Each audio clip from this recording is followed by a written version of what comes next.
This book is about the many challenges associated with behavioral change and how to overcome them. So, as the subtitle suggests, you can become the person that you want to be. Now, I've long been fascinated with the whole idea around behavioral change, and I'm a big believer in the idea of building habits and routines to really automate the core activities of our life. If we want to stay in shape, then we need habits around exercise. If we want to learn and expand our knowledge, then we need habits around reading and listening to podcasts and perhaps listening to audiobooks. And so I'm a big believer in understanding how to create behavioral change and trying to do so in my own life. And yet at the very same time, I think it's absolutely fascinating to recognize how easily we vastly overestimate our ability to actually change our long-standing behaviors and how it's incredibly difficult to actually take an existing routine or an existing behavior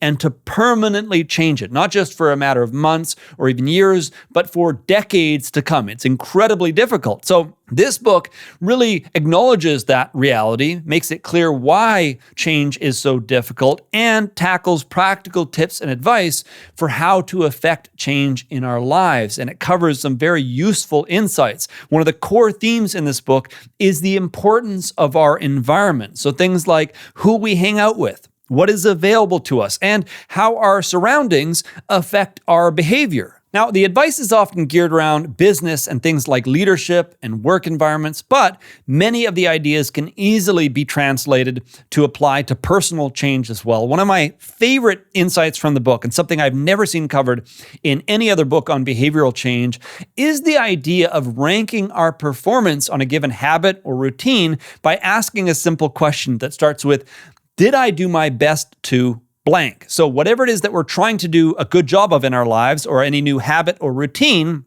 we can have a very simple questionnaire where we ask something like, did I do my best to take advantage of my writing time? Or did I do my best to take advantage of my exercise routine?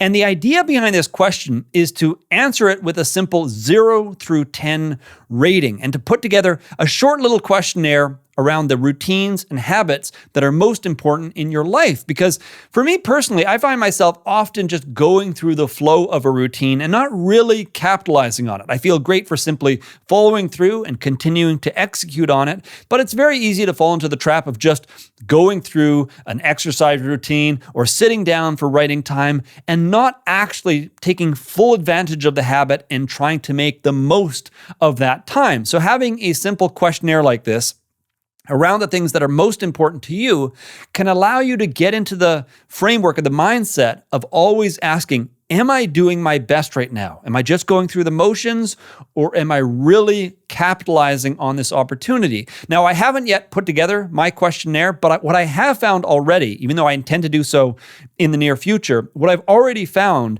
is as I'm going through some of my routines, this question does pop up in my head. Am I doing my best? Right now, am I taking advantage of this opportunity? And so that was one of my favorite takeaways from the book, just this idea that it's one thing to establish a routine or a habit or something like that, perhaps a new behavior, but it's another thing entirely to really make the most of the opportunity and to make sure that we're in the right mindset to really benefit. Because ultimately, if we're able to make better use of, let's say, an exercise routine, or if we're able to focus more consistently when engaging in reading some interesting books or ideas, well, we're more likely to build positive momentum. We're likely to get more of a reward from that habit or from that behavior. And thus, it's more positive reinforcing in the sense that we're getting more from it. So we're more likely to invest even further into it in the future. But anyway, if like me, you're interested in behavioral change and ways to change your habits or your routines